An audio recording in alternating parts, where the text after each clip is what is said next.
62 வயசாகிற villain நடிகர் பொன்னம்பலம் தான் இப்ப சோஷியல் மீடியாவில் ஹாட் டாபிக்கா இருக்காரு. கடந்த சில நாட்களுக்கு முன்ன அவர் வீல் சேர்ல உட்கார்ந்தபடியே இசை கலைஞர்களோட வாத்தியத்துக்கு டான்ஸ் ஆடின வீடியோ இணையத்தில் வைரலாகி சோகத்தையும் அதிர்ச்சியும் ஏற்படுத்துச்சு.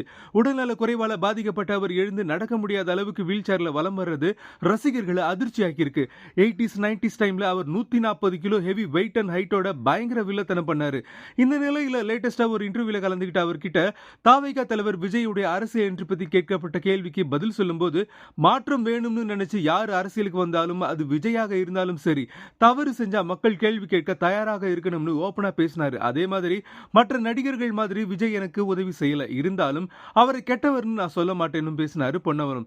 ஆக்சுவலி சைடு வில்லன் ரோல் மட்டுமே பண்ணிட்டு இருந்த பொன்னம்பலம் முதல் முறையா மெயின் வில்லன் ரோல் பண்ணது விஜயோட செந்தூர பாண்டி படத்துல தான். எஸ் ஏ சந்திரசேகர் கிட்ட சொல்லி மறைந்த கேப்டன் விஜயகாந்த் தான் பொன்னம்பலத்துக்கு மெயின் வில்லன் ரோல் வாங்கி கொடுத்தாரு. மேலும் கடன் சுமையால் பாதிக்கப்பட்டிருந்த பொன்னம்பலத்துக்கு எதிர்பார்த்த சம்பளத்தை விட 4 மடங்கு சம்பளம் வாங்கி கொடுத்து அவருக்கு வாழ்க்கை கொடுத்தவர் கேப்டன் விஜயகாந்த். இத பொன்னம்பலமே நிறைய பேட்டிகள்ல ஷேர் பண்ணது குறிப்பிடத்தக்கது.